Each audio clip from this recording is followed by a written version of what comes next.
Good morning. Have to forgive me. I'm having raging allergies and I sound a little bit like a frog. So, after I put up my video the other day, I realized I needed to give some more information about me so that people could understand where I'm really coming from. I was born and raised in the LDS Church. And I'm not talking born and raised on the edges of the LDS Church. I wasn't just steeped in the LDS religion, I was marinated in it. I was born into it. It is all I ever knew, and it was everything I thought I was. I served an LDS mission. You ready for a good laugh? I'm from the West Coast originally. I was called to serve in Ogden. So I came to preach to people who are very, very familiar in good ways and bad ways with the LDS Church. There's not much I haven't already heard about the LDS Church. I've heard some pretty outlandish things, and it never swayed me because, after all, it's who I was. That being said, when anyone leaves the LDS Church, there are 3 pat answers that are always given. They're always the reasons that the membership give to themselves, talk about between themselves and others in the ward or the stake or wherever. And they're always the same. And serving a mission here, I saw them a lot. And to be fair and honest, I agreed with them. Number 1, if you leave the LDS Church, you must have been offended. Someone said something mean to you and your feelings got bent, and so you're leaving.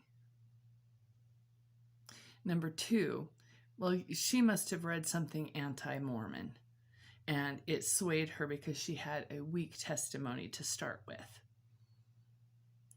And number 3, oh, well, they're just wanting to cover their sins.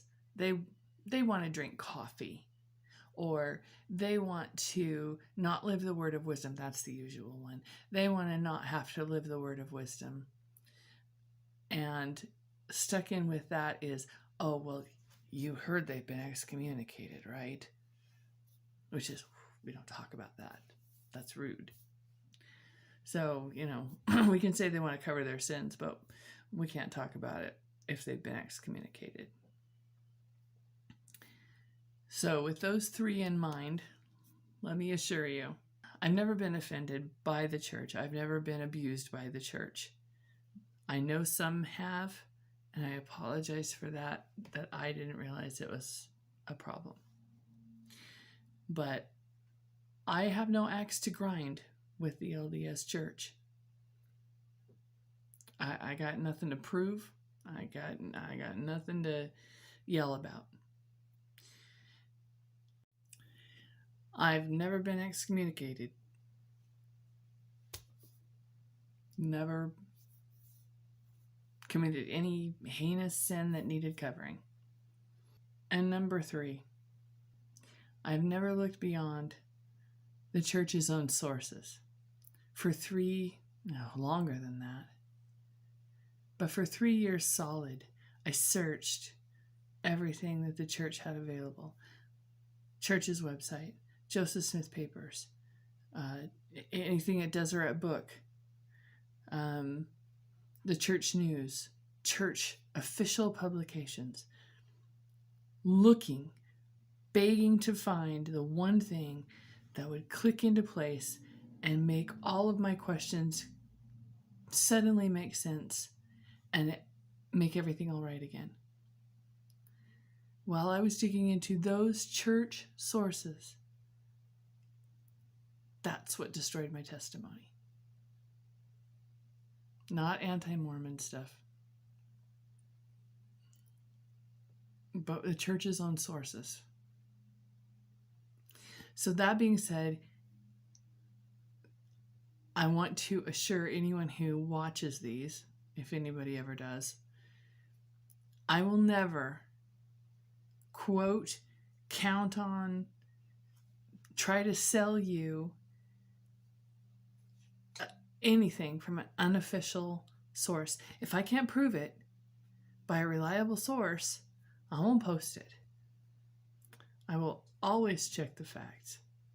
And I will never put up as fact some remark by someone who's got an axe to grind, who's out to bash or break down the church.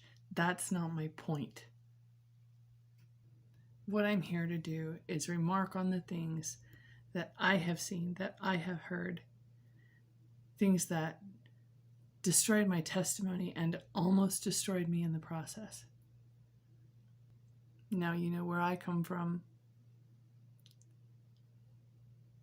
I don't even know where I'm going from here, but you're welcome to ride along.